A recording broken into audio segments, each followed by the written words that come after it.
of the greatest racing circuits from around the world. Go head-to-head against other drivers chosen by skill-based matchmaking to ensure competitive racing at every level. Compete across all your favorite series in officially licensed cars engineered to deliver the most accurate driving experience possible.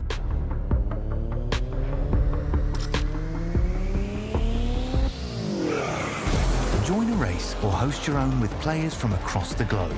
Race against the computer or in a league with friends. Feel the thrill behind the wheel. Visit iRacing.com.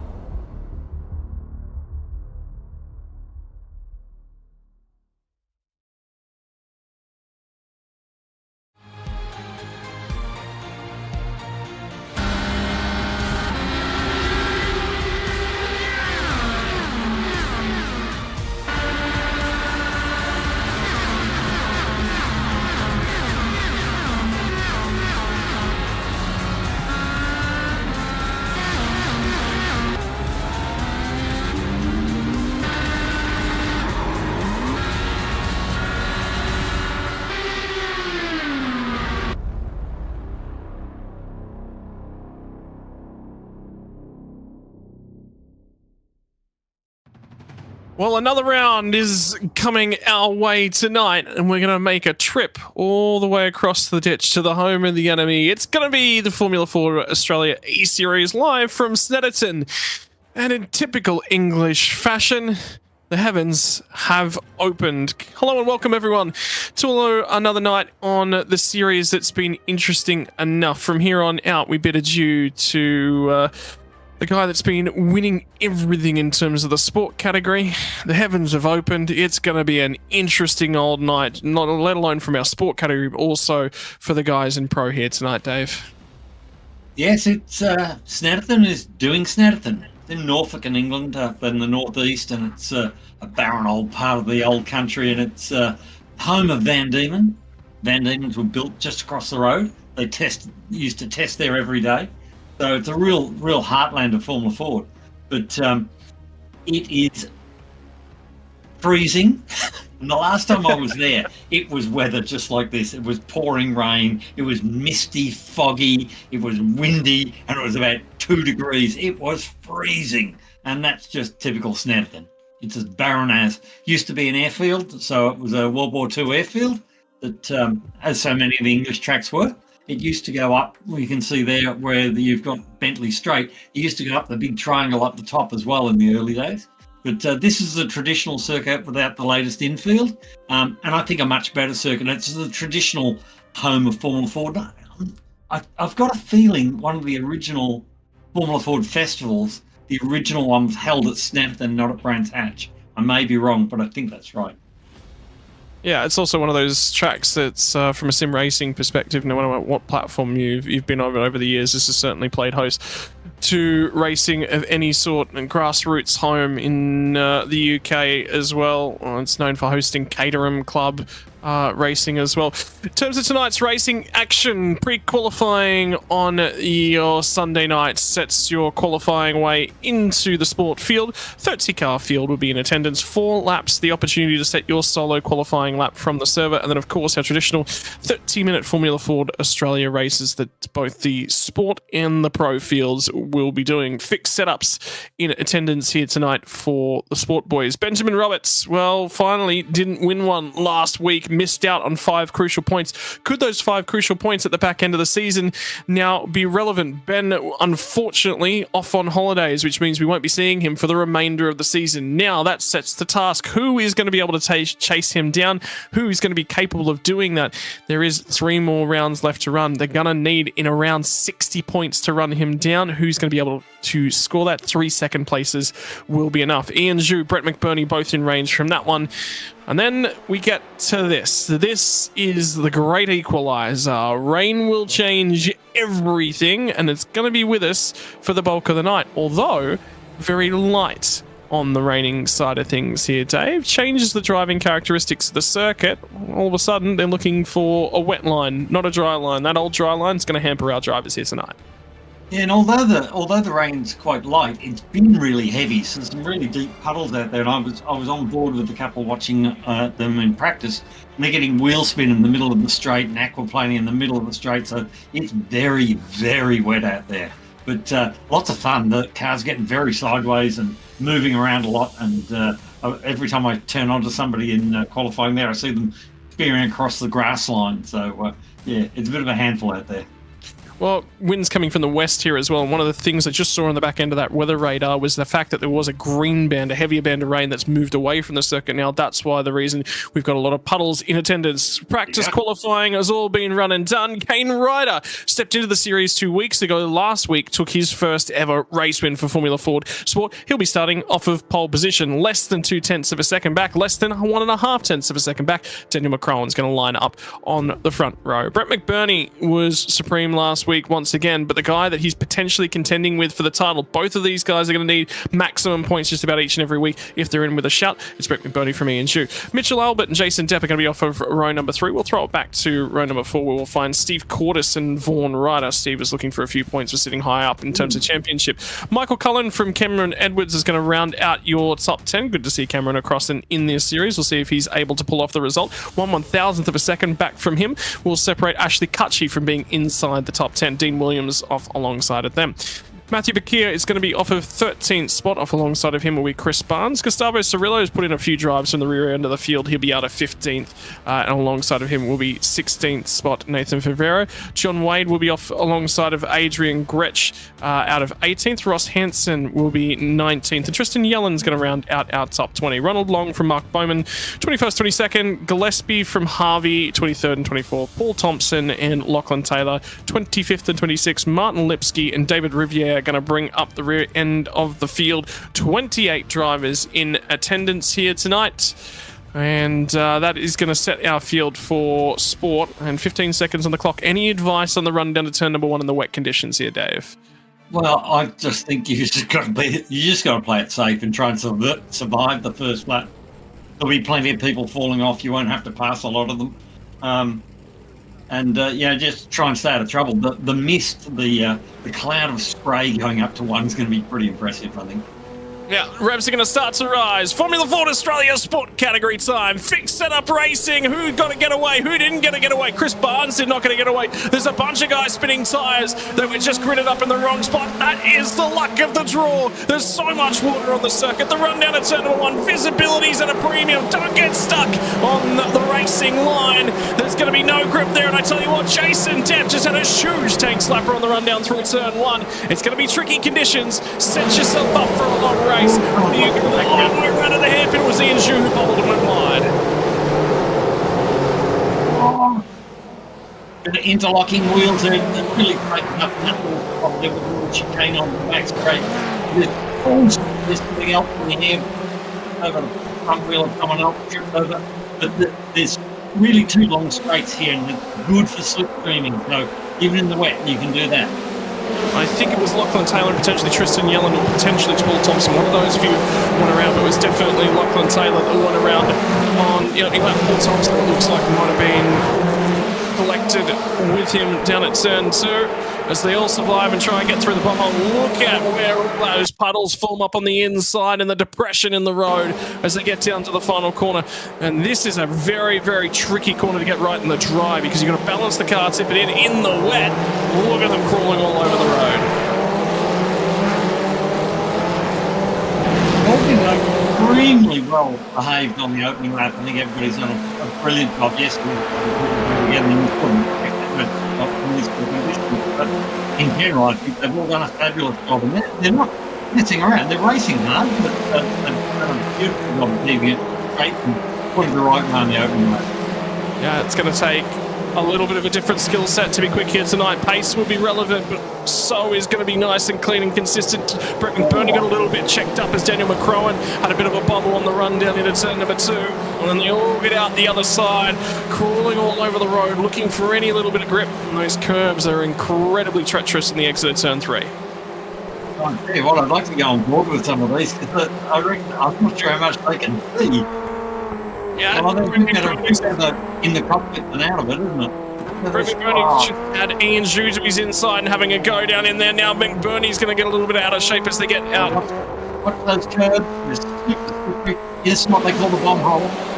Through the little bomb hole, called depression in the road. And depression, what do you get? Water.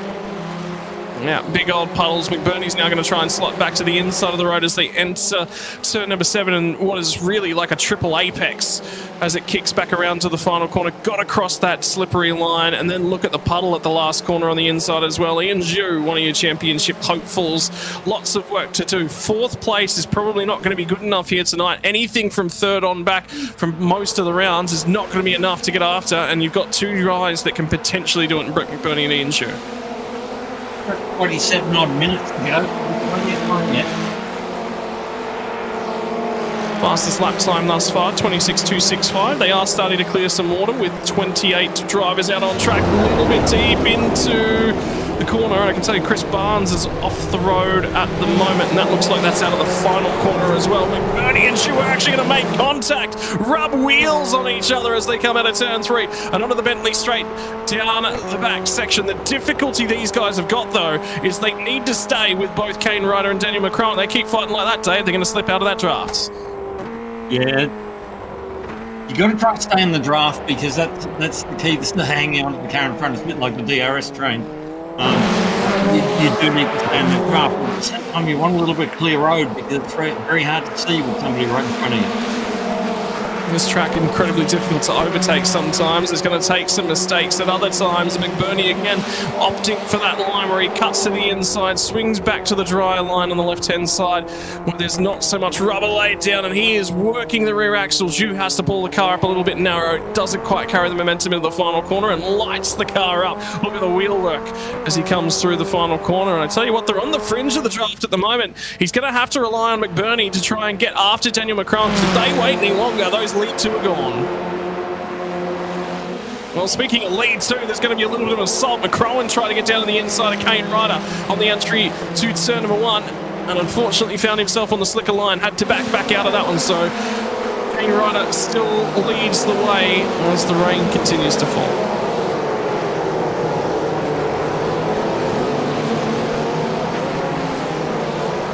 Now Ian Zhu, somebody's got a round in the background. That's the first corner. And somebody else has got a round in the boarding action. Was that Chris Barnes, I think, that's potentially gone off the road? I think it was Chris Barnes. Very easy to do. It hasn't did anything. Had stopped waiting for cars. You can see them coming. Another little 3-point turn, try and slide it in on the inside, not in anybody's way. Be hard to do. Yeah. And unfortunately for him, it's not been the easiest old night. Already tumbling down the order. Another car, obviously, 11 machine of Cameron Edwards, who was in the middle of the field, and that's at the end of the back straight. Now he's just sort of going to wait for a hole in the traffic, which is coming. What did I say that done very well? It kicked him on the road. That's Ian Zhu off. No, Ian Zhu, and that might just be enough to sign, seal, and deliver himself out of the sport title. So that's at the final corner. So he's been quicker over the last couple laps than Brett McBurney. He just hasn't been able to find a way. Pressure will do that too. Another one in the background there, speared straight off at the same time. It's just obviously gotten a little bit treacherous. I think they've got a little bit of confidence, and away it's got. The rain's still coming down. It might be getting a little heavier. Yeah, and Green Juice slips out of what was 4th spot, now sits 10th on the road, so work to do for him. In terms of looking up and down the field, who's been making time? Ross Hansen's made 8 spots at the moment, but he's not actually the biggest of the winners. It's actually going to be Scott Harvey out of 24th on the grid, sits 14th on the road at the moment, and this is what it looks like in that secondary pack, because there is a ton of spray back there. Yeah, it's not so bad. When you go on board, it's not so bad. With the external cameras, you're picking up a lot of the mist in the air, so they haven't quite got as bad a view as I thought they would have. But you can see the cars moving when you're on board there, the car in front moving around in front of them. So obviously very, very, very slippery conditions out there. And those conditions are changing with the rain as well, I think, Scott. So, what's one lap it's fine, the next lap it's a bit slipperier, and that's what I think probably caught Ian Zhu out there. Well, it looks like we're going through a little bit of a hole at the moment. The rain seems to have stopped at certain spots on the track. It is cleaning up just a little bit. Most recent laps 25.5, so they're sort of maintaining time. It's going to take a little bit of time to clear that amount of standing water, but with 28 cars on the circuit, will certainly be improving. We're just looking for the sector times to start improving as well as the 918 comes through the final corner. And I'm still seeing a lot of raindrops coming down there. I've got to say, Jason Depp's done a fabulous job tonight. He's sitting there in 4th place. He'll be absolutely wrapped with that. Yeah, he's been a real improver throughout the series, getting better and better every week. Steve Cordes also sits inside the top 5 at the moment, so he's made a few spots to start this one off. So again, another drive that we're reasonably okay, and there's a big old battle going on between Mitchell Albert, Vaughan Ryder and Steve Cordes as it currently stands for that 5th spot on the row. They're all relatively close together. Everyone's still trying to see whether or not they've got the fastest way around. By the way, Ian Zhu actually just set the fastest lap on that most recent lap. Currently sits at 8 spots, so he's made 2 spots since that spin. So yeah, and looking at that radar, there's not much more rain to go, so then it's going to stay no rain. And with 30-odd cars out there, it will dry up somewhat. So we're going to see this where they'll start to push it a little harder, trying to get a bit more pace out of the surface. Second place McCrowan, then it's very sideways on the entry, and big understeer, and I think he ended the corner a little bit too hard and jump on the brakes. Speaking of pace, the track, you were talking about that band of rain going through. Well, the track did improve by about half a second on that most recent lap. Daniel McCrone was the driver who went and set the fastest lap of the race. He built most of his time purple sectors right towards the tail end of the lap from bomb hole basically through to the start-finish line once again. So making a little bit of time, albeit at the moment still got some work to do if he's going to try and get to Kane Ryder, but Ryder's just cutting a really, really clean figure at the front end. He's not overactive on anything, he's not underdriving the car, he's not overdriving the car, but big key if you're going to lead a race in these conditions. Yeah, it's a difficult circuit because in both places that we're coming up to now, you go round this right-hander and you got to sort of round a right-hander and turn left. There's nowhere straight for you to brake. The car is always turning. It's either turning right or turning left as you brake in. So you're trying to create a little bit of a straight path there somewhere before the corner to be able to brake. And the same thing at the end of the back straight. You sort of, before the bomb hole there, you come down the back straight and you're turning left, and braking at the same time, and then got to turn the car right. And in dry, it's difficult. In the wet, it's incredibly hard to pull that off without losing the car. And another fastest lap's going to come through. Ian Zhu once again as the times continue to fall. And I tell you, just looking at our front two, by the way, Kane Ryder quick in the first sector. And then the rest of the lap is where Daniel McCrowan, and this from Zhu at the final corner.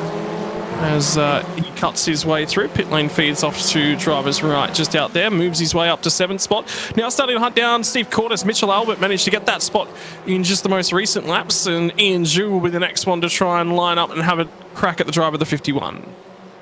Yeah, so Ian's using the offline, which is the go-kart line, or the bits that aren't normally driven on. Mitchell Albert just ahead of these guys, just gone skating off the road. That's him out there, down at turn 5. So skates off the road, and he lost that on the way in, and that's just what happens. If you jump on the brakes too late, you'll end up out there. So another spot for both of those guys, and now Cordes is going to have Ian Zhu to his inside. He's got him as well. So this all just touches the wrong bit of line, just a little bit too hot into turn 5, and around she goes. And Ian Zhu picked up another one there while we were looking away, so he's now back up to 5th place as he picked off Steve Cordes around the big, long, sweeping right-hander. He's definitely a man on the move, and he's doing everything he can to make up for that little mistake he made earlier on. And he's cutting some really quick laps, and he looks like a man on a charge. He really is. That was another car off. Is that Jason Depp? Steve Williams. Dean Williams is off at turn 1, and it was Jason Depp was off at turn 1. And now Ian Zhu's gone really wide at turn 2. Lost the rear end on the way down in there, and now Steve Cordes is going to come back at him, so he's got to break the toe. Cuts to the left-hand side of the road, trying to prevent the car from aquaplaning. Now he's going to have to defend when they get down here to turn 4. Maybe Steve Cordes might cut him a break because he knows it's a little bit quicker. No, Cordes not going to cut Ian Zhu. Any sort of a relaxing figure, lifts out a little bit early, still looking for the one-way round on the run down through 4 and 5. Zhu it off just about. They all get out the other side. Vaughan Ryder now buys into the back end of this battle. Lip sliding their way through there, all the Montana hooks. This is Jason Depp going off. So he's just hit a puddle there, gone. That's how quick it can really happen. In the meantime, Zhu's still ahead as they come into the final sector. It's Steve Cordes all out of shape on the run of the final corner. Now it's Zhu's turn to slide it into the final corner. And the rain's starting to sprinkle back down again, so the track will improve slightly. Again, 24.377, so the track is improving, but less than it was before. There's a very tight battle here, and you've got Vaughan Ryder sitting there on the back and just looking for a mistake from either one of them that he can capitalise on and regain that position he earlier had. I think Vaughan seems to be struggling a little bit in the wet conditions. Not quite as quick as he is in the dry, but still having a good run. Yeah, it's still taking to water for the first time, you may necessarily say. In the meantime, back up front, what's our lead battle look like? Because again, McCrowan looks like he's cutting some time. Kane Ryder's just so good in that first sector, and that's really where the best overtaking opportunities are. Yeah, so he's very quick in that first sector, yes. That's it. And the first sector is primarily one corner. It's the corner at the end of the main straight. So it's obvious he's getting onto the main straight quickly, but he's got that first corner nailed on how to get through it. So a lot of guys in the wet just tend to run a little bit of brake all the way, trail brake all the way through the corner while accelerating, so that keep a little weight on the front. Seems to work quite well. Once more off the final corner for Kane Ryder. Does the track improve just a touch again this lap? Well, Daniel McCrowan runs 2 nearly identical laps, and Kane Ryder falls off a little bit. So rain maintaining and conditions ever changing at this point in time. Something further happened to Jason Depp. That's down at turn 4. That's turn 5. Offline. Don't want to sit there long. Not a place to sit. Can't park there, buddy. Something's just happened to Dean Williams as well, because he's just put out a call for a tow. He's stuck at this point in time, and he's just off the racing line when they get down here to turn 4. So that is not a great place for a Formula Ford to be parked. Wonder why he needs the tow. The front suspension's all broken, right-hand side.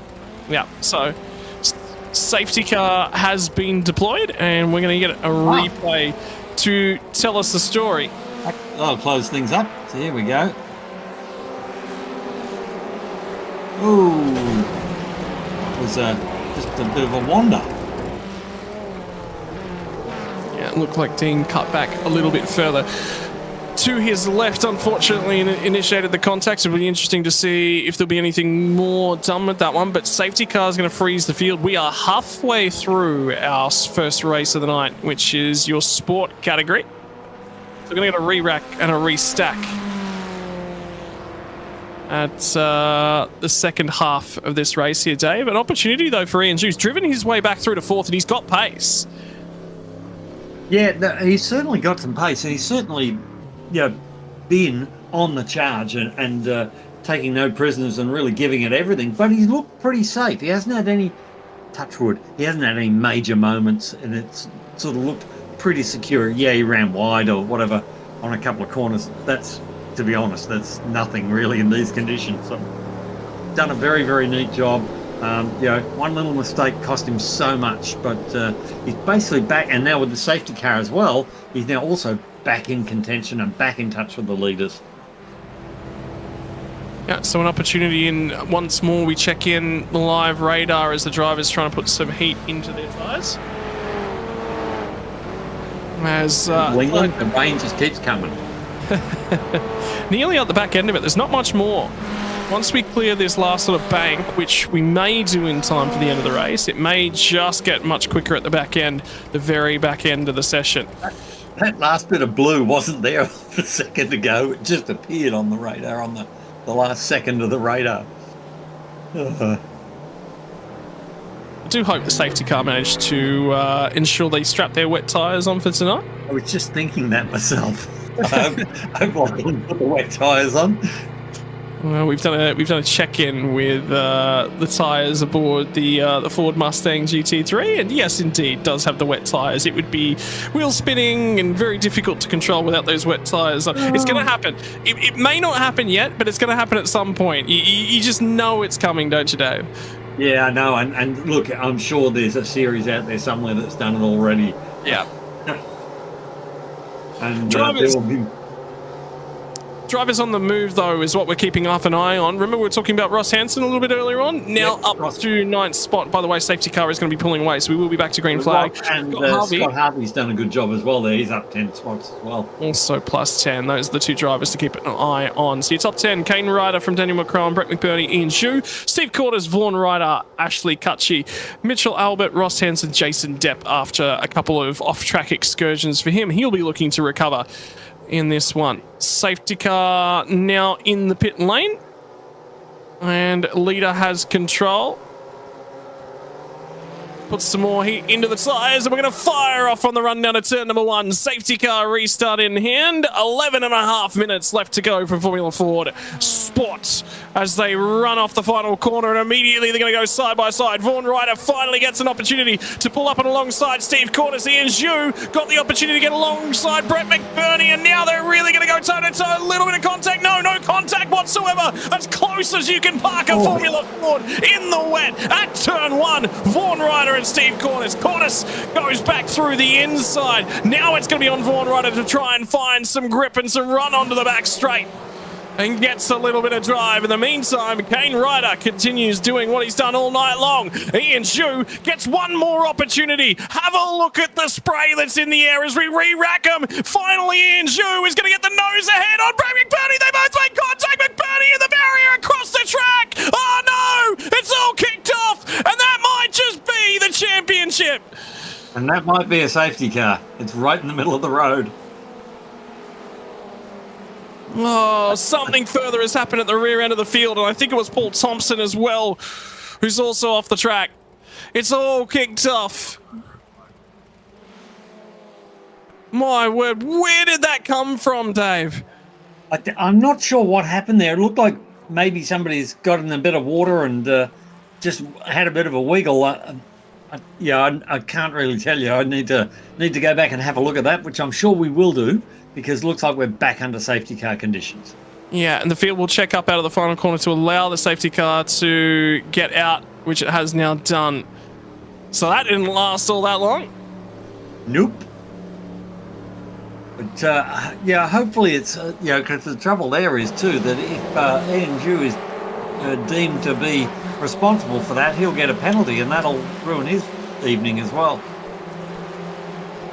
And something further has just happened as well between Ian Xu and Steve Cordes under safety car.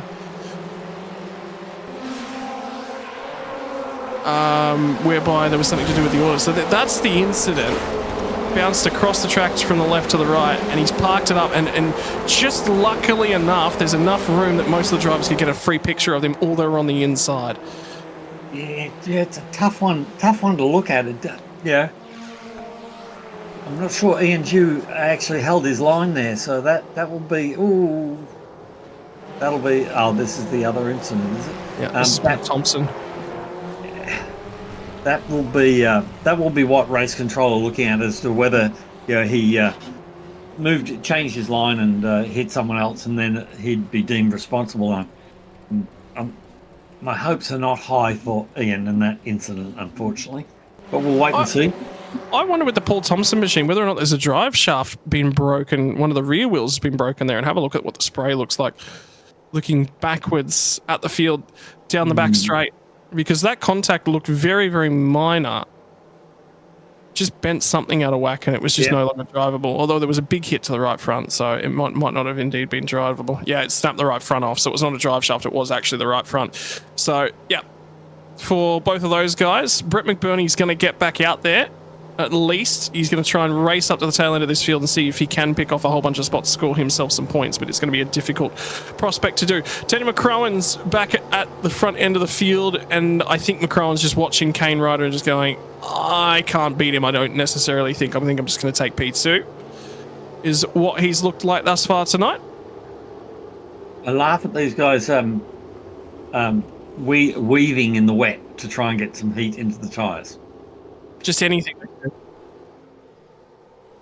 And there's actually a fair few drivers that are currently under investigation for overtaking out of the safety car. Ian Zhu, I believe, and Steve Cordis might necessarily be two of those drivers. So out of the final another one. We're actually going to go very, very early on. And Cameron Edwards. Kane Ryder got us back underway very, very early. This time he's going to get a little bit of a lead on the runoff down to turn 1. Ian Zhu back up to 3rd spot, and a lot of questions will be asked, unfortunately, and we're going to have to leave those with question marks over them. 7 minutes left to run in this one. What is the track state like? We've been under safety car now for a couple laps. As the rain gotten a little bit heavier, everyone is going to be testing the conditions. Yeah, just got to be careful, keep it straight, keep it on the road. Don't make mistakes and you'll benefit. So, it is about racing, but it's also about racing within your limits to try and not make a mistake. Here's McCrowan right up onto the leader. He's making a run down the outside. That's a big, brave move around the outside there. There is a fair bit of grip, though. No! Both off! They're both off! McCrowan didn't pull the car up. Kane Ryder didn't pull the car up. Ian Zhu scoots through after being backwards and off the road. Now leads the race. You're kidding me, right? Yeah, I don't know whether he's leading the race in the long term, though. That's the difficulty. That's the big, big difficulty. Water's come down. And all of a sudden, it's changed a whole bunch of. McCrowan was very, very deep on the run of the final corner. Zhu slides the rear end. This one's not done, race fans. Keep your eyes on the sport, boys. 6 minutes, under 6 minutes on the clock. And this is what it looked like from Kane Ryder's perspective on the run down the back straight away. So this is Ian Zhu here. Guys ahead. And you can see that too wide, and Vaughan's just, Kane's just lost on the inside, and then off into the bush, and wandered through the heavens parted for him. And we might need another replay because Ian Zhu and McCrowan went the long way around at turn 1, ran out of road and ran off onto the grass. Now it's on for 3rd spot. Cordis sits 3rd on the road. Mitchell Albert's had pace. Can he cut his way back through the field? Think about Jason Depp as well. Restarted 10th, now back up into 6th spot and on the ascendancy. If he hadn't had that little bit of a spin. And look at the spray, Dave. It is treacherous out there. Visibility is minimal at best. Yeah, it's quite... There's a lot of spray. Open wheelers throw up a lot of water, but fabulous to watch, and it's great to see a race in the rain like this. I'm really enjoying this this wet round here at Snetterton. It's so authentic. It is exactly what it's like. So around the outside of one, off into the dirt. Boy. Got the lead and then carried it a little bit too wide and lost the lead once more. So he had it for a few moments. It was a difficult race between Kane Ryder and himself a lap ago, and now it's between Ian Zhu and himself. Remember, Zhu set those couple of really quick laps early on.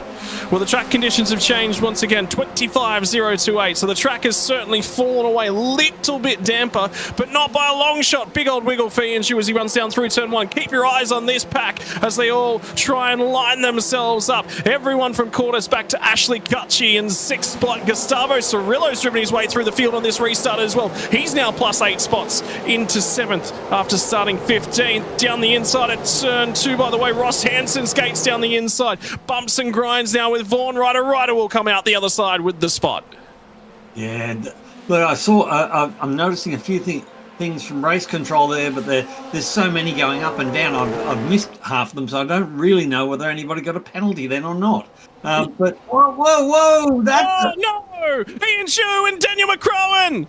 And unfortunately, they've skated off once again in the same spot. Zhu's going to rejoin the track, but now he sits 5th. He was leading this race just a few moments ago. McCrowan had an opportunity to win this thing. There's been so much happened. The rain has changed so much at the front end of this field. It almost looks like no one can keep the thing on the island. Steve Cordes leads, by the way. They're just trying a bit too hard in the conditions. You know, there's Zoo down the inside again. Oh, nearly loses the rear end. Now he's going to have Gustavo Cirillo, who's going to try and go the long way round. And now Cirillo is going to get on the outside. Kane Ryder, Vaughan Ryder are going to be the next two who line themselves up. And Ian Shu is fighting for fifth. Now back to 8th spot. Kane Ryder cuts his way through. He's going to have to wait. Vaughan Ryder, the brother, is going to get an opportunity to have a crack at Gustavo Cirillo. Does so around the outside. Now at turn 1. Becomes turn 2. Cirillo got a reasonable little bit of drive. Kane Ryder's looking for something. Got to be careful here. We're running out of time too. 2.5 minutes on the clock. How many laps? We're going to probably get one more lap at the end of this one. Kane Ryder bump in the rear end of Gustavo Cirillo as they come off onto the back straight. Cirillo's going to try and pick up the drop. Ian Shu lost it. Went to cut to the left-hand side. What's happened to Shu? He still managed to hang on to the thing just. I think Zoo's actually carrying damage, and I don't think that car's actually tracking straight. He's all over the road, and he's really struggling in it. So here's Hansen now moving up onto this battle as well. Michael Cullen, John Wade. Might have been John Wade just on wide. Spears off as he just could not pull that car up. So now Ross Hansen's going to buy himself onto the back end of Kane Ryder and Gustavo Cirillo. Is it going to be one more lap? You know what? I think we're going to have time. I think it is going to be 2 more laps. We're right on the fringe, right on the cusp. We're going to have to see if Barney's out there with the white flag in hand, if we can see him at all. Oh, and there's another one I can see on the other monitor spearing across the grass. They're not just missing the corners and the braking markers. They're arriving there 50 mile an hour too fast. You know, I didn't see the white flag. I didn't see him out there, so I don't know. I just don't know. There's a couple of flag stands that he can be at, but I did not see a white flag. There might be 2 laps left to run. We're not 100% sure. This could be it. Zhu slid all the way back down to 11th. And reminder, him and Brett McBurney needed to score major points. Second or so was what they needed to try and track down Benjamin Roberts. Over every round that was left in this championship, neither of them are going to score enough points here tonight. And Mitchell Albert's playing very, very carefully here. He's doing a great job sitting in second. He's not necessarily making moves, but he's certainly putting some pressure on. So just had a big old go at Jason Depp. Got to his inside, then backed out because he didn't think he could carry it down the inside. Was going to be on the slippery line. Now as they run down towards Bum Hole for what could be the final time of the evening. Oh, Albert just about gets to the back of Steve Cordes. Cordes is under assault, under all sorts of pressure. When the rain came down in Snetterton, a whole bunch of drivers fell off the island, but it could be Steve Cordes who rises up, who could be the puddle master as he gets to the final corner, looking for drive, looking to hold his spot. Is this the checkered flag? Albert's right there. Albert's going to pull alongside. It's a long old way down to the start-finish line. Mitchell Albert out of the last corner. Does get the nose ahead. Checkered flags in the air. Mitchell Albert's going to win it. And he's going to win it by 25 thousandths of a second. Did not lead out of the last corner. Did not lead for a single lap. Did not lead for a single corner, but took the flag anyway. I think he led for about 6 inches. That was it. Brilliant. Really, really well done. Really beautifully timed. Well thought out. He knew what he was doing. You can't write this script. You cannot write this stuff, Dave. That was just full on. Those last couple of laps were absolutely fabulous. Great result. And, boy, they all deserved a medal for completing that in those conditions. That was absolutely fabulous. And there are some walking wounded Formula Fords out there. Those conditions were good. They got a little bit better, and then they fell off. There we go. Look at this again. You see he's run a bit wide, and he's just got good drive, got into that slipstream, and gone, right, I've got to move here. And he's picking up a bit of side draft.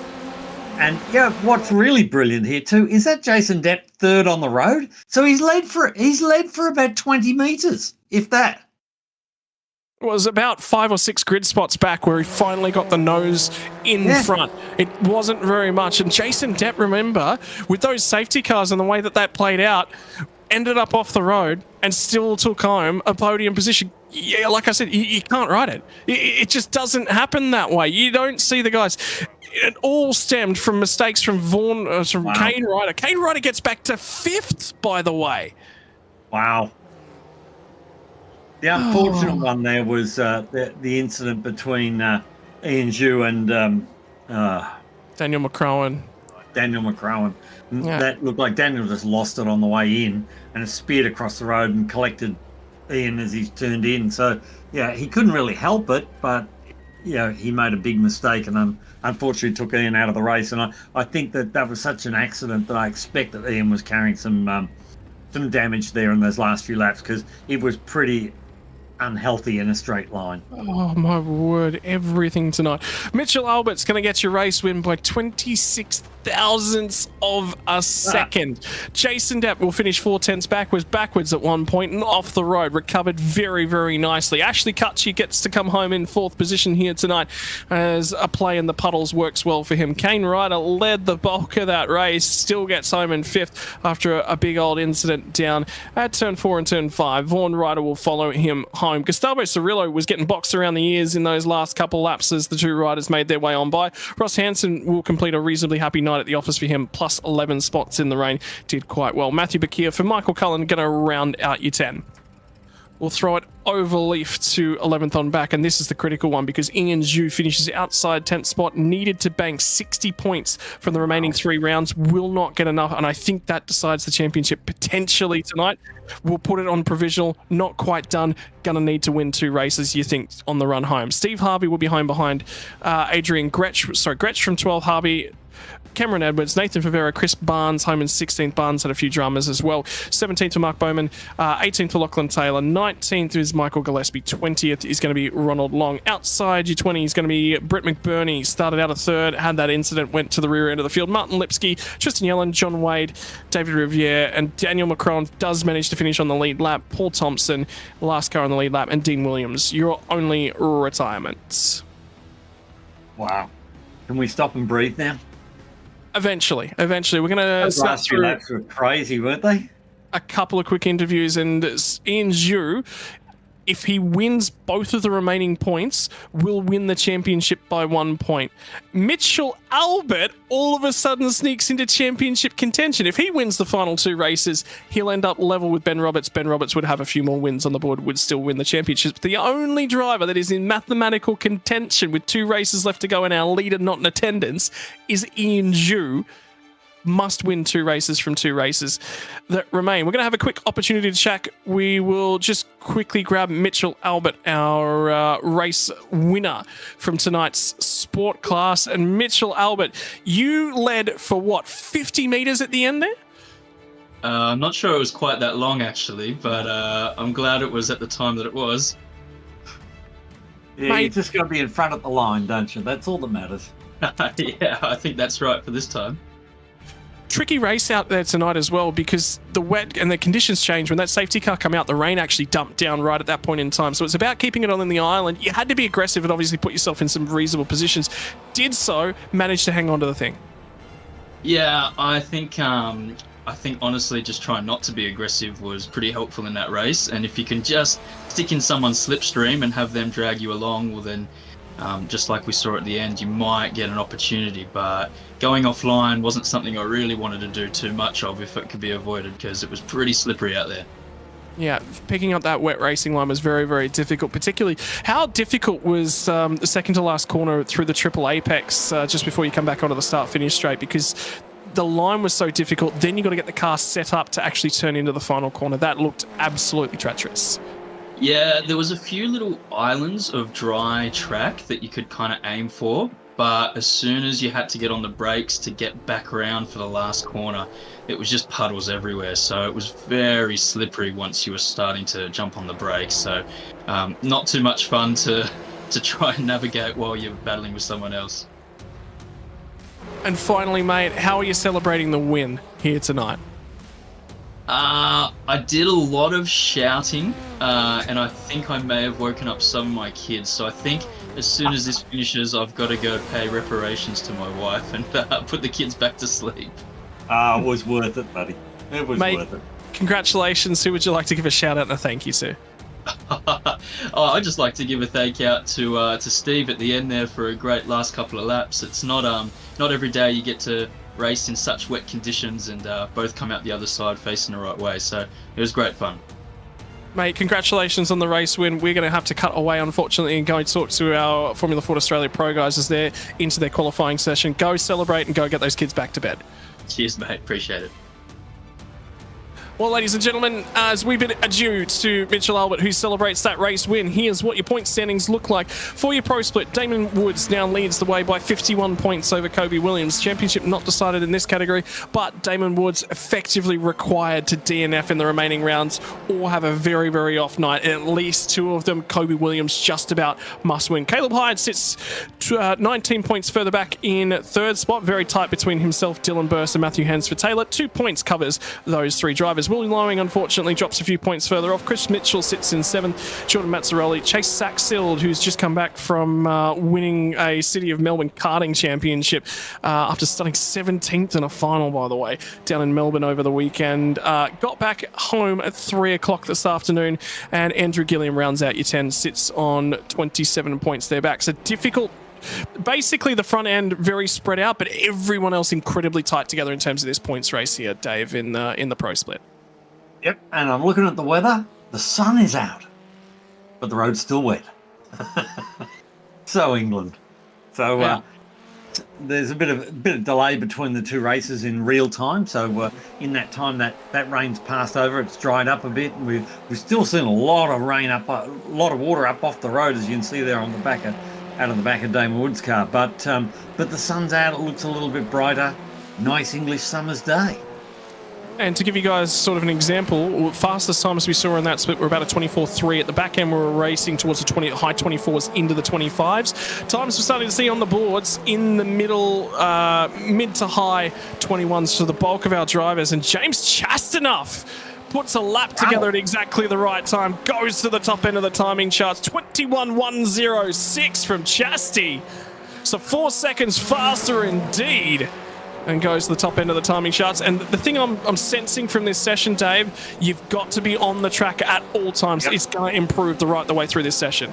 It does look. Have we got a radar there somewhere? I wonder. But it looks really good at the moment. And certainly, like it's dry. Look, there's no rain, so we're just going to have a drying track here. We could actually end. Off the road. We could actually end up with a dry race even.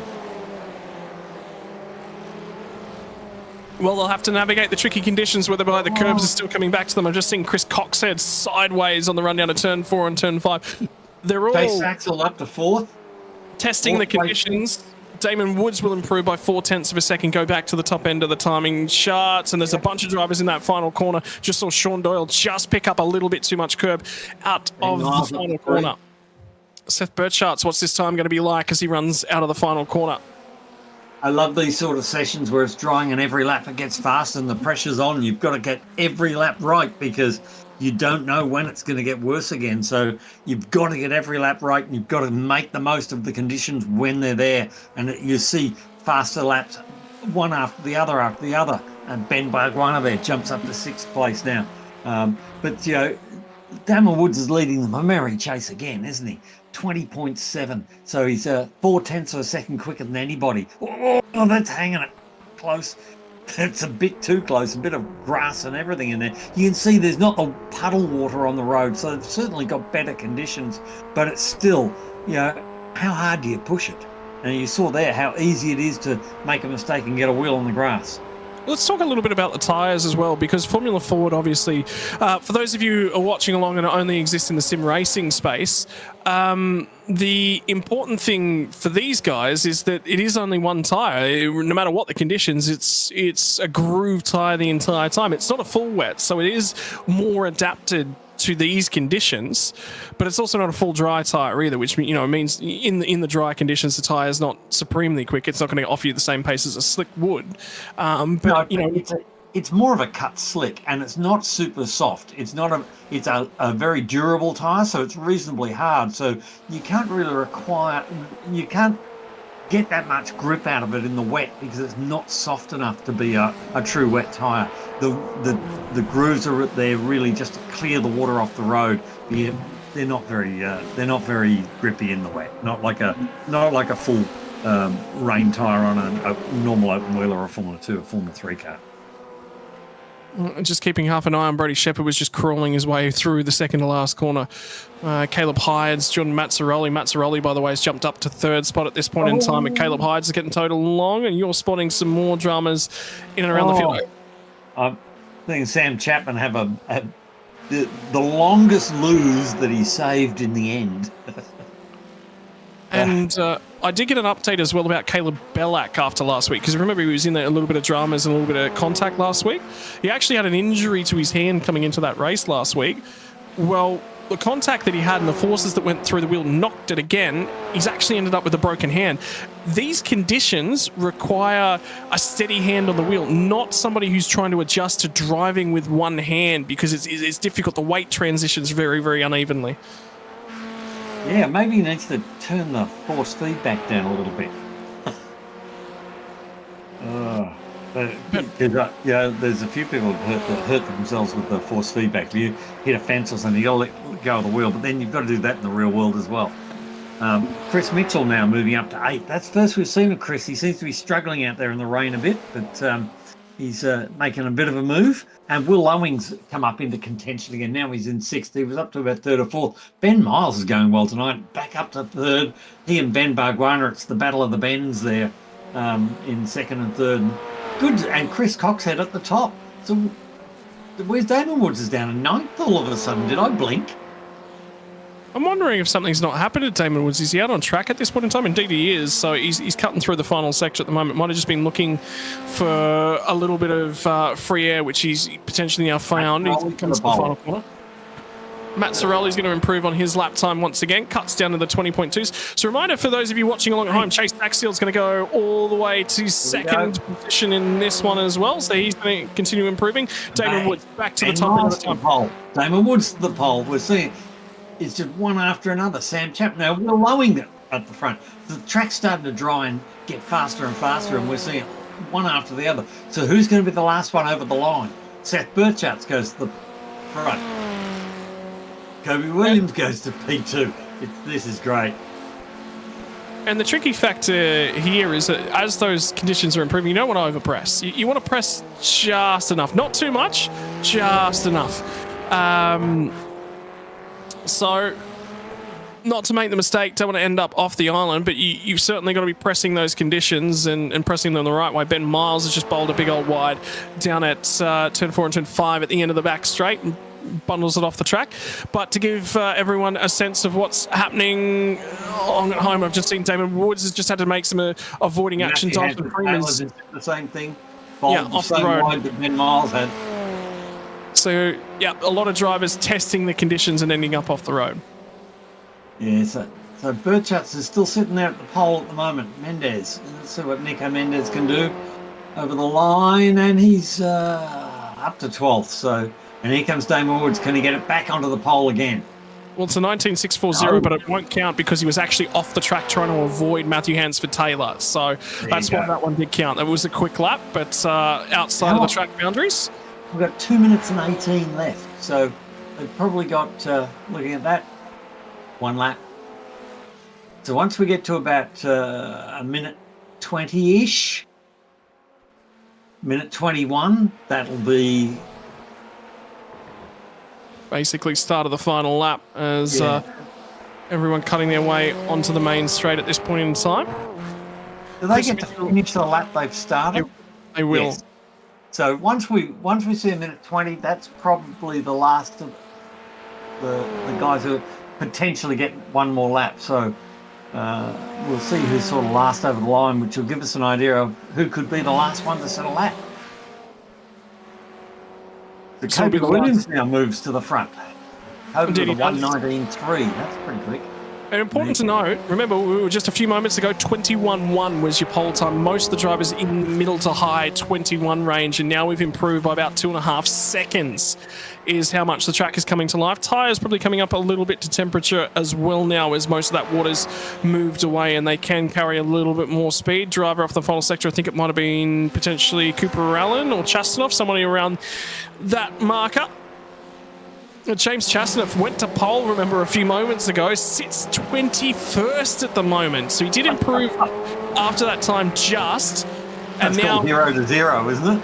Yeah, so going backwards at quite a rate of knots. So Damon Woods back up to second place with a 19.478, but Kobe Williams has got things. By the way, Jordan Mazzaroli's just started the pit lane. He'll be done. He will not get an opportunity to get back out there on the track. So Mazzaroli's session will now be over. I wonder if he did underfuel that car a little bit. And James Chastanoff's just gone wide at turn 1. His qualifying session will now be over and done with. There's a bunch of cars that have just gone through turn 1, turn 2, and now onto the back straightaway at this point in time. And one of them, I think, was Dyson Freeman, who's just pulled to the side and let Chris Mitchell go. So Chris Mitchell's on a flying lap. I think Dyson Freeman's lap time's going to be the last one that he'll get in. So that session's potentially over. Session leader Kobe Williams is in the final sector. Caleb Hydes now dips through to P1. Kobe Williams got checked up, I think, on the run down through turn 4, turn 5. There's another car that's gone around at that point on the track as well, which is Ben Miles is now off the road. Damon Woods comes out of the final sector, goes to a 1:19.107. Right lap at the right time. His session this will be his final lap. He's done. That is his session done. So everyone else that's behind him, I'm seeing Taylor up to third.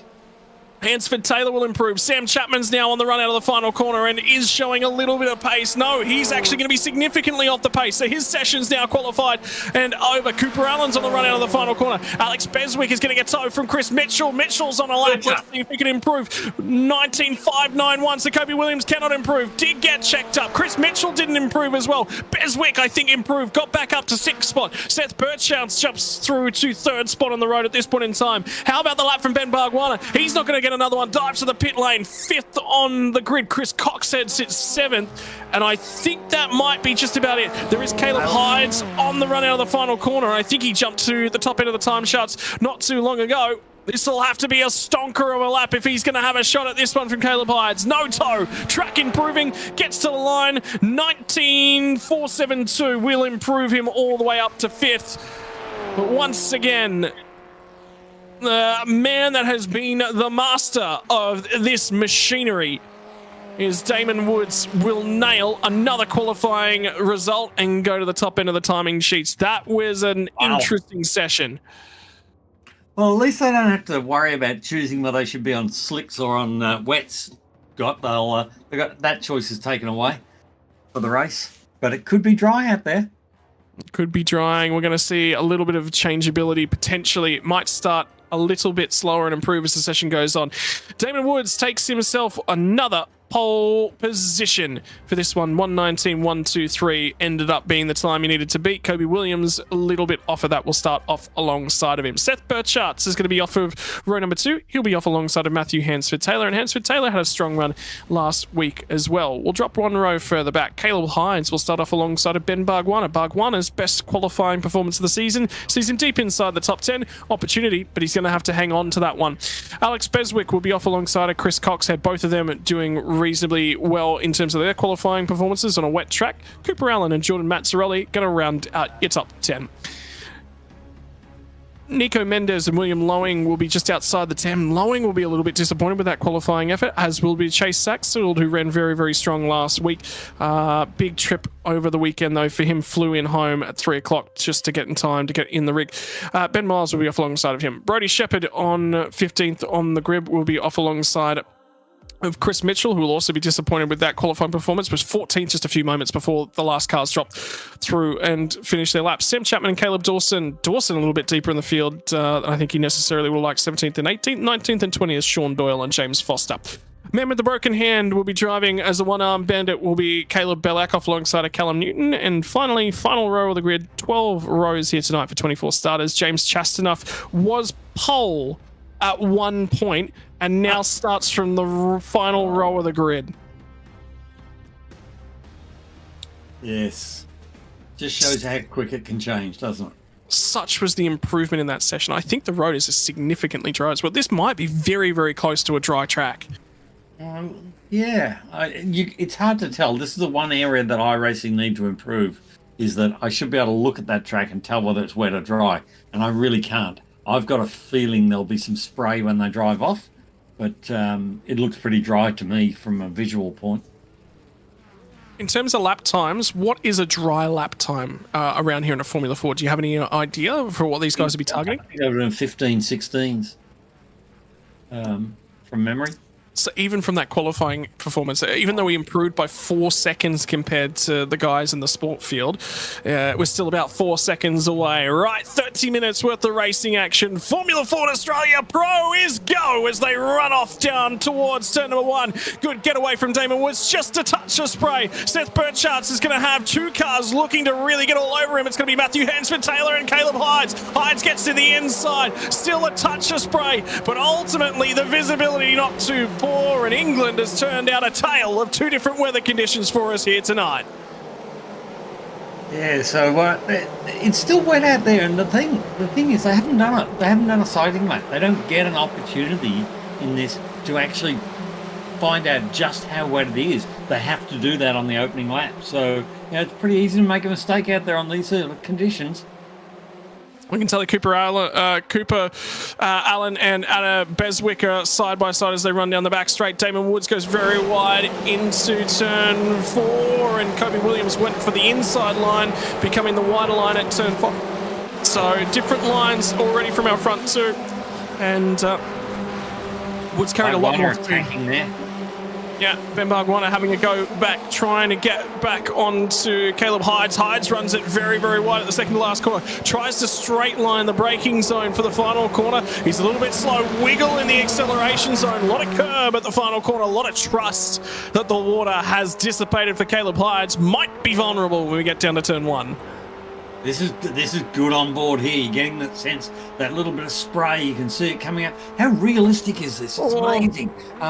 And that now, as you turn to mind those wet curbs, and you're looking, are they still going to the dry line? They're still running down the inside, looking for the extra bit of grip that comes from of being off the rubbered in line. So it's obviously still wet out there, but gosh, it's it's going to make it treacherous for them as they try to push. And that's Chris Mitchell round in the background, I can see. Oh no, Chris Mitchell's had an issue. Caleb Bellack has also had an issue on the opening lap from this one. And I can see James Foster, Dyson Freeman, and Caleb Dawson were all going toe-to-toe. I think Foster got himself a little bit of slowdown penalty, had to yield off the back end of that pack. Newton and Freeman are going to go side by side as they get into turn 4. Everyone's still scrapping for what the dry line is. All over the curb. Callum Newton's going to get an opportunity to get a wheel on the inside. Finally forces the back out. Dawson's now showing a little bit of pace. Got the momentum. Going to swing to the outside of Callum Newton. And these guys are going to go toe-to-toe into the final corner. Look at these cars moving around in front on the wet. They're slipping, they're sliding, and it's pretty unpredictable out there. A lot of people running over curves in places where they've turned in and found they've got a bit more grip than they thought, and next thing you know, they're over the curve on the inside. There's James Foster hard at work. He's looking a little relaxed there this evening. William Lowing's already grabbed 2 spots. Now he's up the inside of Alex Beswick as they run down into turn 2 at this point in time. So he's going to pick up another spot, moves his way forward. Nico Mendes sensed an opportunity very, very late. And Beswick is really on the back foot at this point in time. Plus 3 spots now for Will Lowing, who will move his way inside the top 10 into 9th spot. Has had pace the last couple of weeks, just not able to show it in that changeable session.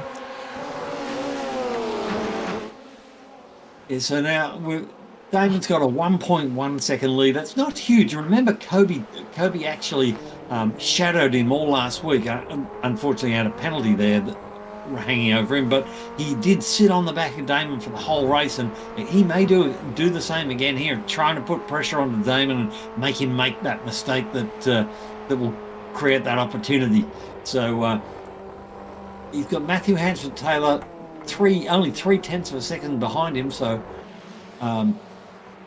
there's under investigation between Caleb Bellack and Chris Mitchell. So that was the one we were talking about. But yeah, Hansford Taylor's right in there. Caleb Hides is right in there.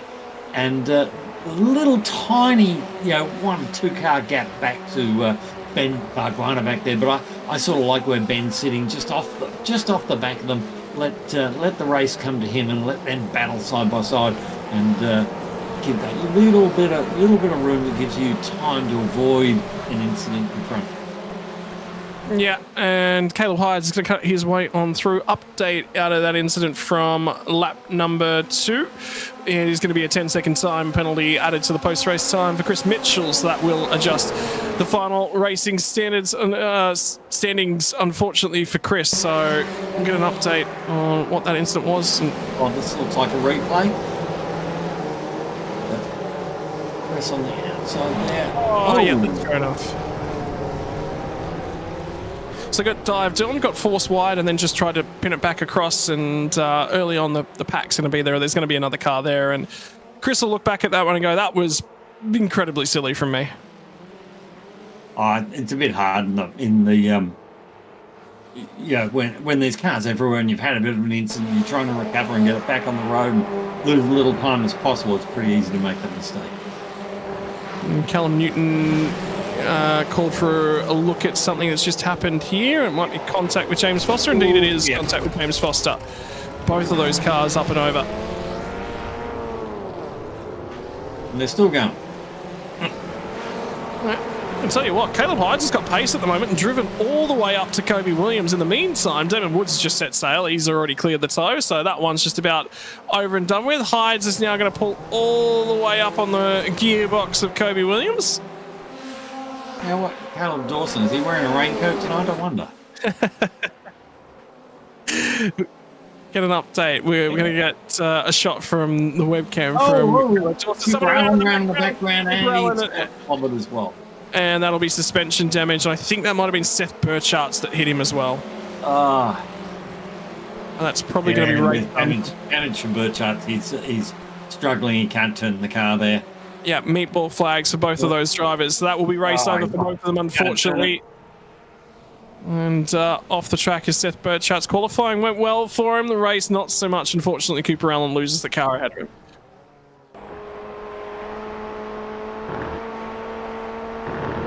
So, getting a replay from on board with Caleb Dawson, which is what's going on. A little bit of a lose there, and I wonder whether or not there was a car into the back end of him. He just lost the rear end. And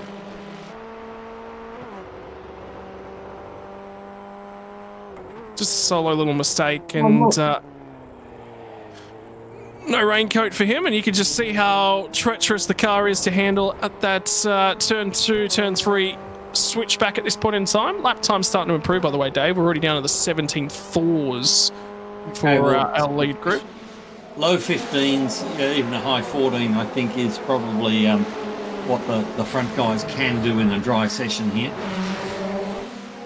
So track continuing to improve, still spray at a whole bunch of different spots, particularly up the bomb holes. There's just sort of flight up through that section of track. Alex Beswick is getting harassed at the moment. Sam Chapman and John Mazzaroli on track ahead of him. Nico Mendes is the car that's just in behind him. By the way, have a look at Chastanov as he's cut his way through the field. So he has got pace tonight, and qualifying just didn't tell the story for him. Up 10 spots, and he's now up into 13th place. Let's hope that's not an omen, but anyway, 13th place, and he's making a great charge back through the field. He's got young Chase Axel there, hot in his heels, and in for a tow. Finding some pace too, and Saxel's going to have Sean Doyle have a big old peek to his outside, who will finally back out. And now Chastanov's got a little bit of pace, and he's actually going to get down and after and get alongside of Brody Shepherd. Just ahead of these guys as he'll pull alongside. 90% of the move done, not completely done. Brody Shepherd does just yield, and Chastanov with the pace is going to go ahead of this pack, and Ben Miles just, I think, had a little bit of a drama just up ahead of him. So there's an opportunity for Chastanov to start making some time. Was that a drama in the background? It was, down at turn 5. Caleb Dawson. It's on his face. It's written on his face. His 90s, isn't it?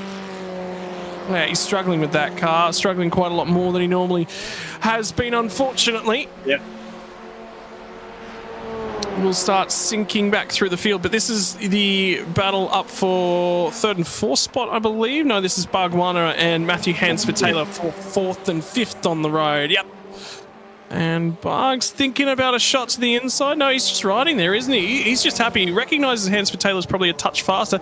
Then again, could be trying to build the exit out here, and does indeed have a reasonable exit. Cars side by side in the background. I think that might be Will Lowing still cutting his way back through the field. Indeed it is. Will Lowing now moves his way up to 7th spot on the road. Gets by Sam Chapman, and Jordan Mazzaroli will be the next target for him. How about the guys that are a little bit further down the road? Bargwanna again slotted back in behind these guys. By the way, Sam Chapman's going to have another crack and get back by Will Lowing on the run down into turn 4 as they cut underneath the bridge. Deep on the anchors for Sam Chapman. Does he pull that one up? Yes, he does. How he did that one. He was so deep, so late on the brakes. Does still manage to get the car pulled up. Yeah, these guys are all very, very close together. Doing a great job there. Only inches apart. That was a big, big dive, and I bet he was sweating as he pulled it in there. We see people pulling a bit of dirt there onto the road through that right-hander. Now they'll all run into like a bit of a DRS train, because they're all getting a toe off the guy in front. It's really hard to get past anyone. So there's Bargwanna down the outside, cuts to the inside, gets a great run out of here, and he should be down the inside into this turn 2. With a bit of luck, he's going to pull this one off, but then he's got to hold it. Oh, he's overshot. He's overshot under brakes and lost more time than he gained. Yeah, and now he's off going the to road in the grass. Run wide at turn 3, and will lose the draft to Matthew Hansford-Taylor. So some work to do for him. Lowing, in the meantime, does get back by Sam Chapman as they run out of turn 3, and Sam Chapman is also going to lose the spot to Mendes and Beswick as well now. So whilst he was quick on the back straight last lap by with a little bit of draft from Will Lowing and a bad exit off of turn 3, this time through Lowing gets the way back on through. Lowing will now be targeting that run up ahead, and how tight are they under brakes? Yeah, that was a little bit too close for comfort, wasn't it? Amazing the amount of spray that's still coming up off the road. It's obviously nearly dry, but I don't understand the spray. But anyway. This is the ride from Nico Mendes' perspective, looking backwards. Touch offline when they get down there to turn 3. Contact was made, and they all get out the other side. Got away with it. Alex Beswick just about had another crack at him back down on the entry to turn 1. Turn in there. Didn't quite get up and far enough alongside.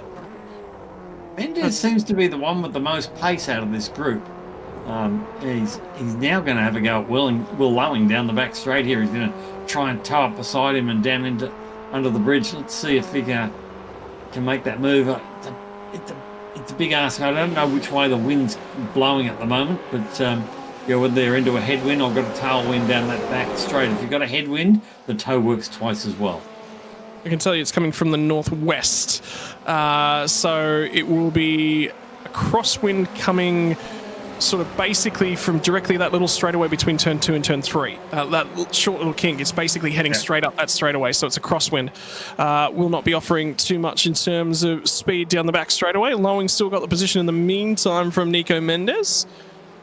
But Mendes is so good through the final sector in the final corner. He's going to get a run and will pull alongside as they get out of the last corner. Run down alongside and had a good run. Now, can he hold that and get across the road? I don't think so. Oh, very deep in turn 1. So that's going to compromise that run. And now Will Lowing will still have the inside when they get down into turn 2. Can he fire the switch back? Can he focus on the drive? And they're both deep when they get down here to turn 2. Just enough space for them both to get in there. And Lowing got much, much better drive off of turn 3. Now to the back straight. And the draft will start to kick in. I think Mendes should have given that away a little earlier, tucked him behind and gone for to make sure he got the run out onto the back straight, but he's fought that one a bit long and hard, and to no avail. And that's given Lowing a little bit of an opportunity to settle that car down, focus the eyes a little bit further down the road. He has built some margin, but you would say probably not enough. And it was Mendes who was very quick in the final sector on the final lap. So an opportunity for Lowing to pull away hasn't really been acted on.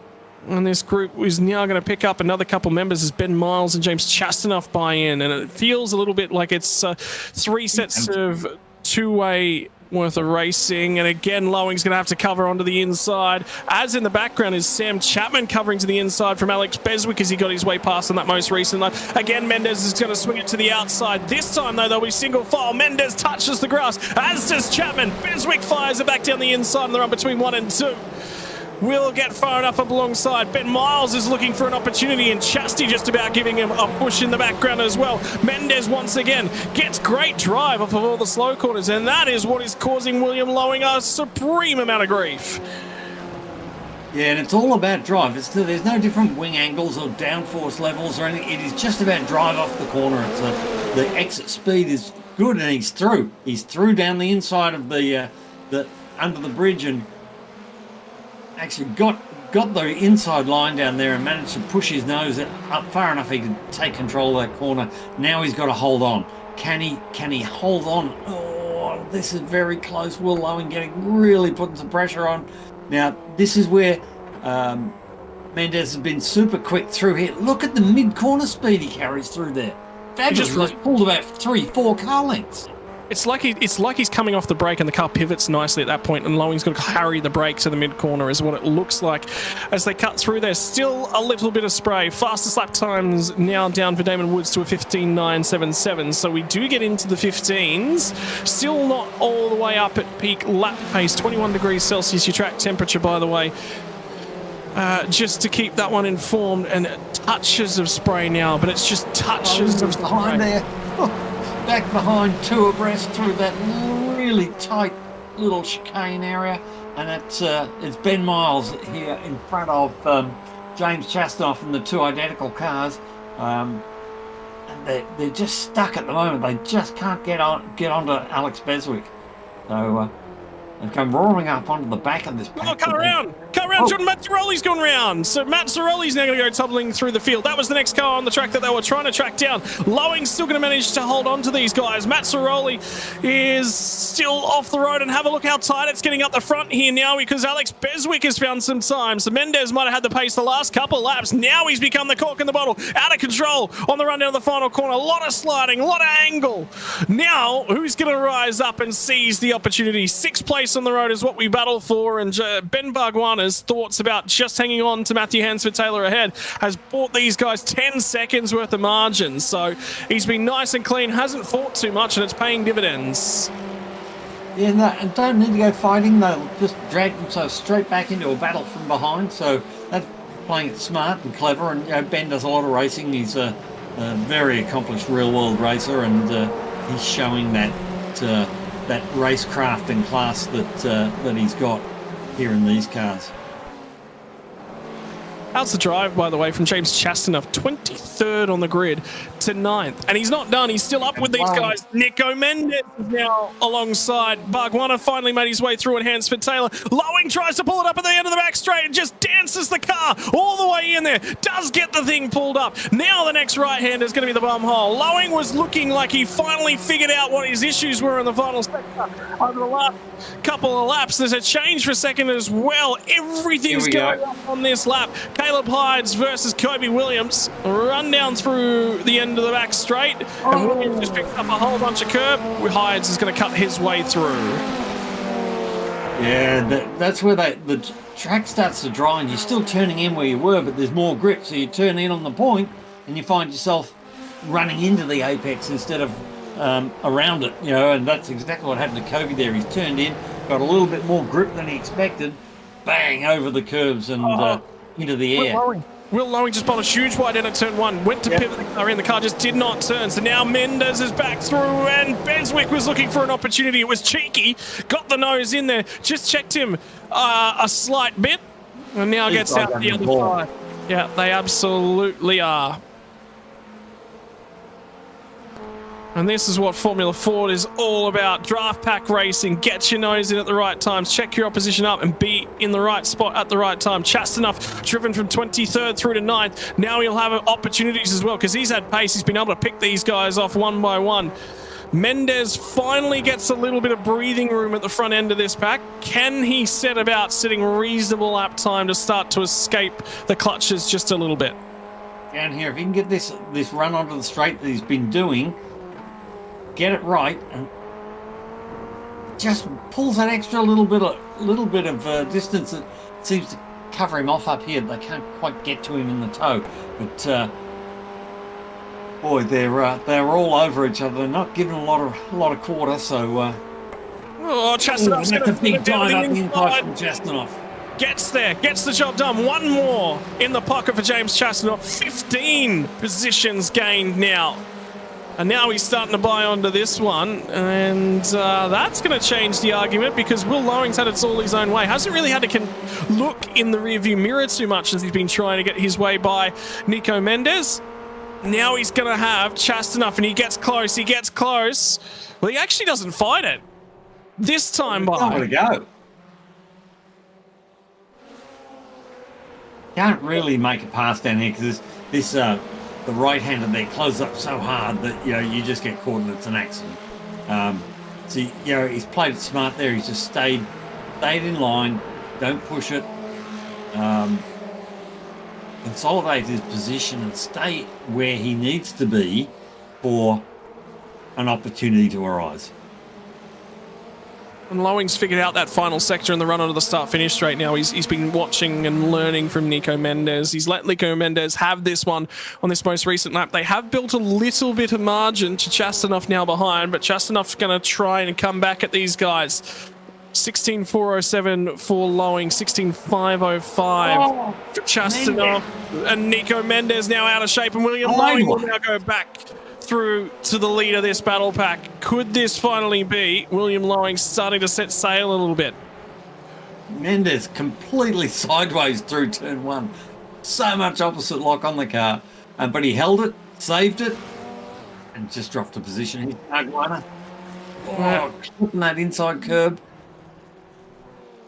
Keep thinking they're rubbing wheels as they go down there with the smoke coming off, but it's the spray. We've still got spray coming off the cars. Just a tiny, tiny little bit of spray at this point in time.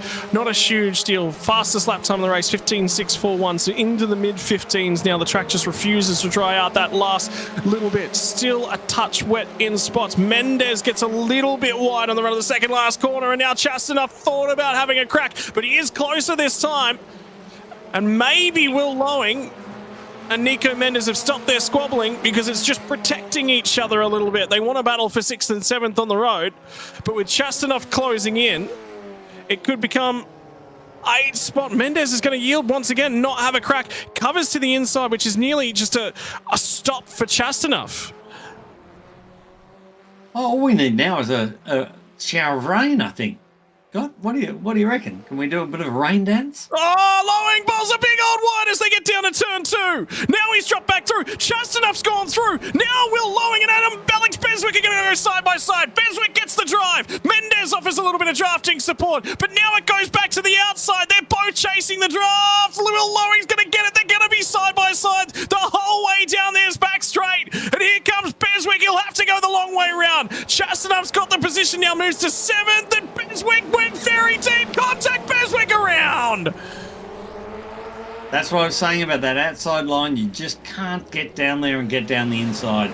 There's just not enough room. The circuit tightens up, so the track tightens as you go through, and the width of road just seems to disappear. And it's really one lane through there. And that's the result.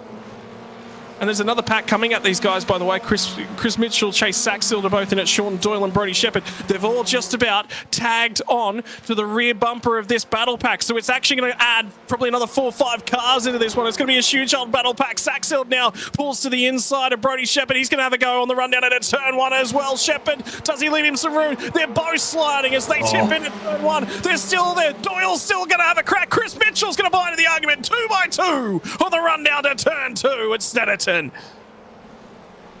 Still side by side. Oh, now a little bit of a tag. Doyle copped one from Chris Mitchell, who hung the nose back in there. They're still side by side as they come off of this corner as well. It's going to be 3 wide. It is going to be 3 wide. Sean Doyle's now got the draft, and he's going to show them both the nose. Saxild and Brody Shepherd could not resolve it between themselves, and Doyle's just gone, well, boys, I'll have his boys. If he can pull it up, and pull it up, he cannot. Everyone else gets through, though. That was a well-held spin. He controlled the car, kept the foot on the brake, knew the guys were behind him, made it very positive spin and didn't get collected. That was a nice bit of driving in the end. Everyone got out the other side. I just thought for a minute we're going to end up with 4 Formula Fords piled into each other. Didn't happen. Mazzaroli's got back to 10th spot and is starting to try and chase down that battle pack just ahead of him, which becomes 4 cars. Caleb Hydes has lost. Kobe Williams has got back through, and Hansford Taylor's now back ahead of Ben Barguana once again as well. So everywhere positions swap, or if they don't swap, there's moves attempted and moves not succeeded. Once again, Mendez very, very wide as they get down to turn number 1. Chastanuff now gets the opportunity to have a crack at the driver of the number 2. 42 versus 2. And he's looking for a little bit of tow. Lowing had a little bit of an issue out there as well, and somebody slides off. There's that Brody Shepherd that's just dropped through a couple spots. Yeah, that was all a bit messy down there with Chase and Chris Mitchell as well. So here we go. Here we go. Again, going to try and run down here too. No, Chastanoff knows that spot. He knocked it off, tucked in behind. Couldn't get far enough up to challenge into that section. So now he's going to try and get himself back up into position to try and get a run down out of this last corner and up the main straight. If he can get close enough, he might be able to just get a good drive out of here and get a tow up and try and get down the inside in turn 1. And we saw him dive up the inside at turn 1 before, and he's already got the run. So there we go. Nice position made. Wheel to wheel, even now gets the nose ahead for the first time. Does James Chastanuff as he steps his way through into 6th spot, and William Lowing senses an opportunity. Mendez is now wide and will go the long way round at turn 1. Under 4 minutes left in Formula Ford's Pro from Snetterton. Just add water and watch them fly. It's been awesome to have the drying track and see the way that they're all just experimenting. Sam Chapman's going to send the nose. He's going to make this one 3 wide. It is 3 abreast once again. Sam Chapman got a whole host of momentum. Nico Mendez was 6th at the start of this lap. Now he's 9th. Chapman gets to the inside. Lowing him in. Both have a big old wiggle. Chasty looks in the rearview mirror and sees them go 2 by 2 through turn 5. They cop out the other side, and Chapman nose ahead. Lowing's not going to give this one up. Through the bomb hole. Drifts it just a little bit, and Nico Mendez is going to look on at these guys and go, well, I had it all. Now I've got to make the moves once again. Chastanuff's just about pulled clear of them too. Yeah, the two of them going side by side through that sector slowed them up enough to give Chasty an opportunity to escape up the road and break that toe. I think he's far enough up the road now he can really break that toe. And the more time these guys spend side by side, the more James will disappear up the road. Well, Sam Chapman will lose the spot finally as they get back down to turn number 1. Round the outside goes William Lowing, picks the spot back up. Now he's got some work to do, though. If Sam Chapman can help him a little bit, they'll be fighting for 6th. If they want to go after it, they'll only be fighting for 7th. That is the difficult decisions you've got as a race car driver. Fight now and fight for the spots we've got. Work together, perhaps gain a few more. Yeah, I think these guys are... and they're still within striking distance. He hasn't got away yet. It's still close. Oh, very, very close as they run down. Mazzaroli now has joined the back end of this pack, and Chase Saxill, Brody Shepherd, and Chris Mitchell were 3 wide on the run down through turn 4. All nose to tail once more. So as this battle pack finally calms down after about 25 minutes of head-to-head racing action. It took about that long, Dave. I can't believe how long that battle kept raging for. No, and it's not over yet, is it? No, it's certainly not over. And once again, Caleb Hyde's trying to get as big of a draft as he can off of Kobe Williams. And this is the battle for 4th spot on the road as well for Hansford Taylor and Ben Barguana. Time running out. Next time past the start finish line, white flag will be in the air. So 1.5 laps for these guys to go as time finally dwindles down. We haven't really talked about our race leader at all. He's been clean and comfortable out in the lead as they squabbled in behind him. But Damon Woods That's about a 5.5 second lead. Nearly 6. Supreme Racing as it's gone through here tonight. And Chastanov's got it. Will Lowing's actually going to start setting sail after him as we look. This is the battle for 4th. And then once again, it's Crazy Pack that has just been mental to keep half an eye on. And now we're seeing Mazzaroli come through this because Mazzaroli was up the road. He was really quick and up the road and made that mistake. And now he's trying to charge back and get back to where he started. So he's got the pace to probably get his way through these guys. But he's got one so far. Yep, Nico Mendes has been picked off, so Mendes now sits at the back end of the top 10. Chase Saxfield sits in 11th, and Chris Mitchell's having a go at Brody Shepherd into the final corner. We're going to go 2 by 2 into the final corner, and they're going to come out the other side. This is the 5 Formula Forwards on the run down to the start-finish line. One more lap left to run in this third to last round of Formula Ford Australia E-Series. For your pro category, Chris Mitchell still alongside as they enter turn 1. Brody Shepherd will finally yield that one as they get down along each other. I think this might be the battle for... Something's happened to... No, it is Caleb Hydes has managed to get back through ahead of Kobe Williams, and Bargwanna did get ahead of Matthew Hansford-Taylor. Big old wiggle as they got down through turn 5 once again. Hansford-Taylor's going to swing that Formula Ford to the inside. Drive on the outside for Ben Bargwanna. He will go the long way around, covers him off as they get to the final, second to last corner. Now it'll be a switch back for the braking zone. Does Hansford-Taylor try and swing a dive down the inside? He does, but not quite enough. They both carried speed. They both run a little bit wide. It's going to be Caleb Hydes who'll get the job done over Kobe Williams for second spot. Damon Woods has already won the race. What does our battle pack towards the back end look like? Lowing did get through on the run down the final straight at the last, but they're tight as they come off the last corner. Could we see a final lap, final straight overtake? 2 races in a row, looking for a little bit of momentum. The draft is running out, gets 3/4 of the way alongside Lowing. Will hang on to that one at the line just as Chastanuff drives through 16 spots to 7th on the order. Mazzaroli home in 8th.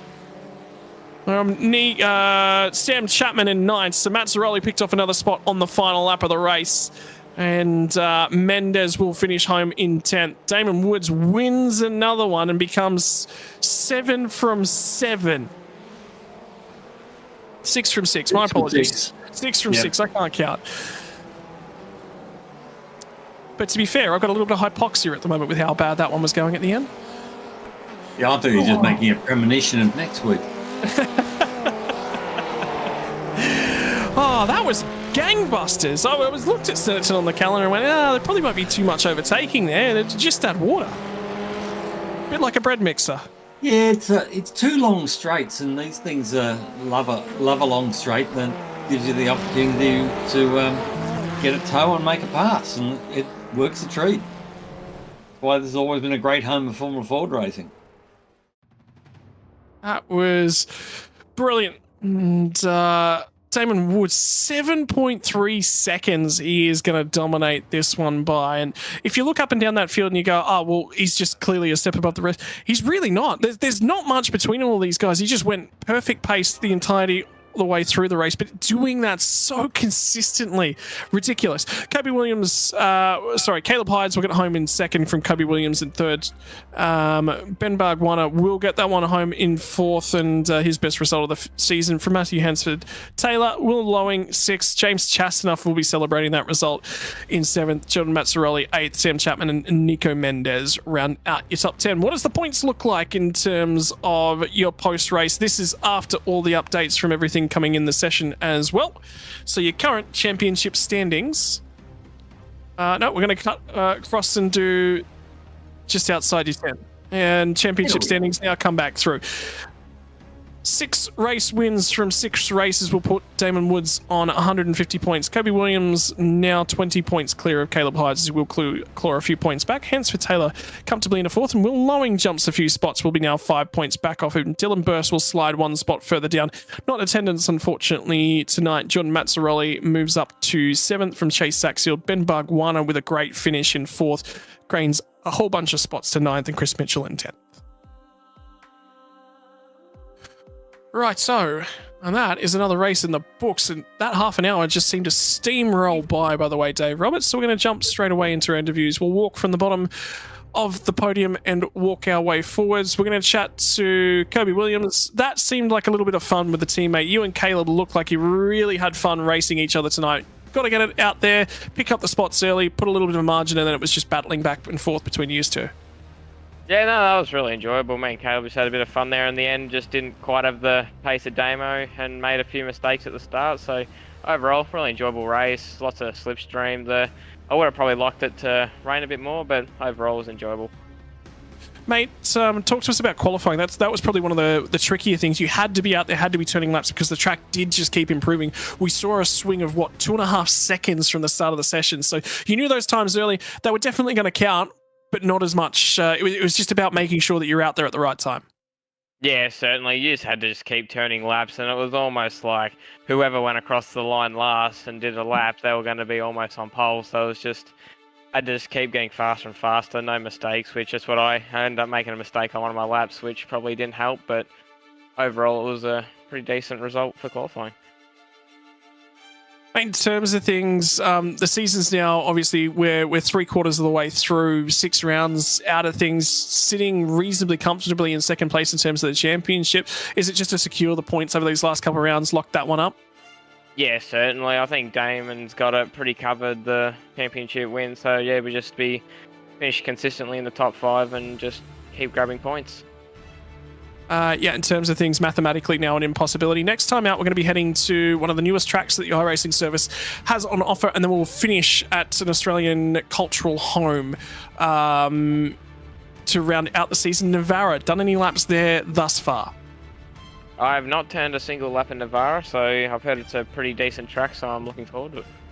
A lot of bumps in the middle sector of the lap as you come off the second thing. There's a lot of very, very tricky corners and switchbacks as well. So it's time for you to do some practice. Kobe, who are the guys that get it done for you this week? Thanks to the Eclipse SimSports guys.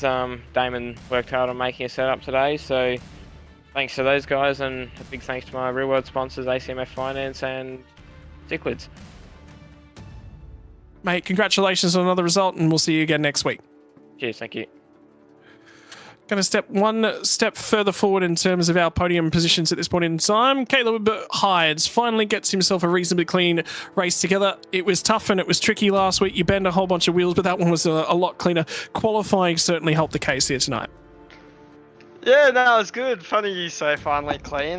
Generally I'm usually 4Xing everyone, but didn't do too many bad things tonight, so she worked out alright, eh?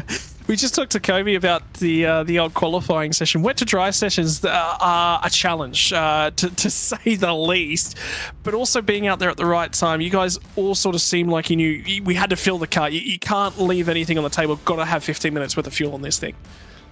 Yeah, it was a bit tricky. I got disqualified in practice for doing doughies in pit lane, so I didn't really get to do much driving. So it was a bit of a, throw on the deep pool, but she worked out alright. Had some decent tow, and then the track was actually quite easy to drive, to be honest. It was quite dry, so normal racing lines started coming into play, and when it's dry, that's the only time I could drive, so it ended up being alright. Well, what's the secret for you now to get a little bit better in the wet? Is to go home, put the water wings on, and paddle around in the bath for a little bit? Is that how you do it?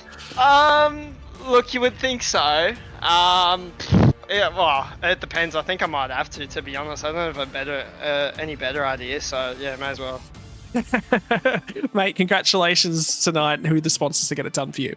Oh, mate, there's too many to name. Obviously, big thanks to all of you guys that run the show.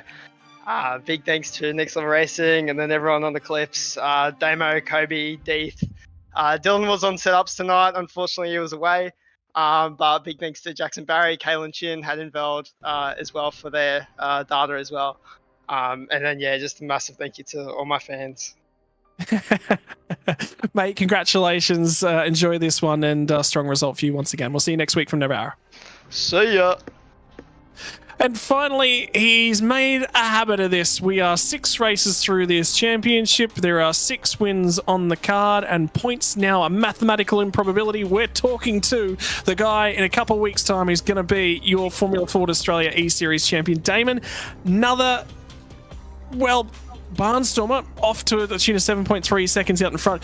Qualifying, though, those times continue to double. Were you ever a little bit worried as that qualifying session went on?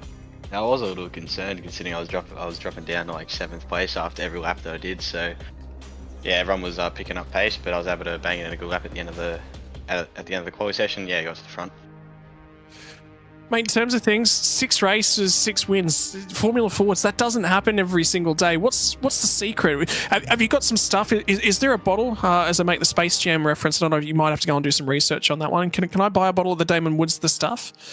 Currently not available, unfortunately, but nah, to be honest, there's not really any secret to it. Just been putting in some practice before each round and have the boys help me out as well. And you know, it's handy, like I said previous rounds, it's handy having teammates that you can work with, so it makes it a lot less terrifying to race against some of the boys. So yeah, nah, it's just been consistency and putting it up the front, and it's kept me with these wins.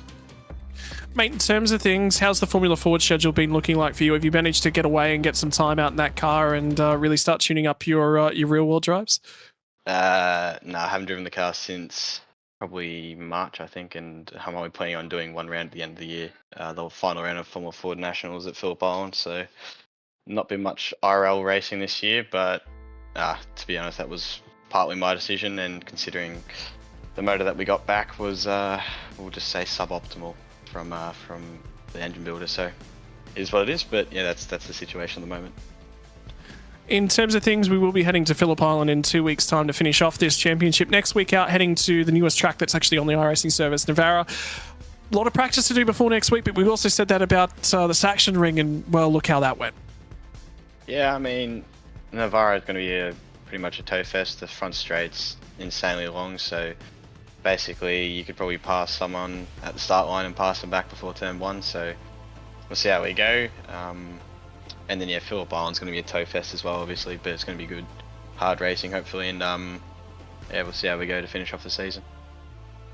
Mate, finally, floor is all yours to thank you, the people who get it done for you. I got to thank Apex Steel and Aviation Component Services for all their support.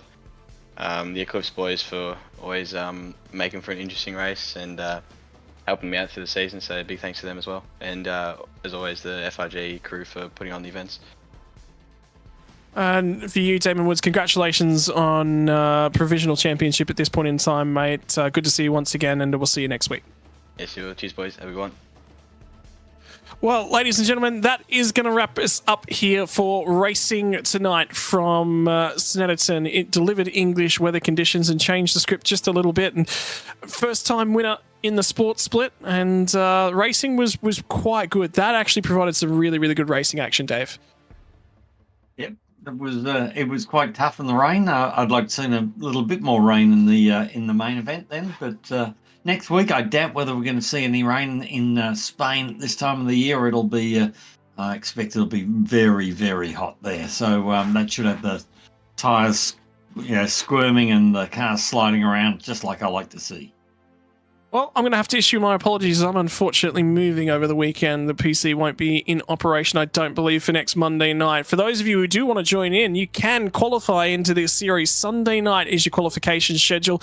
Get yourself an entry over at the Formula Racing Group Discord and get yourself in because you saw all the racing action. Circuit of Navarra is free content, meaning you basically don't have to pay a thing. You got an iRacing subscription, you got yourself a Motorsports Australia e-license, you can come racing as a part of the Formula Ford Australia series. Fixed setups will be provided to all drivers as well, so it's literally get the hardware together, get everything installed, get out there on track and go racing. We hope that you will join us next week from 8:25 p.m. Australian Eastern Standard Time to go racing once more for the Formula Ford Australia Racing Championship.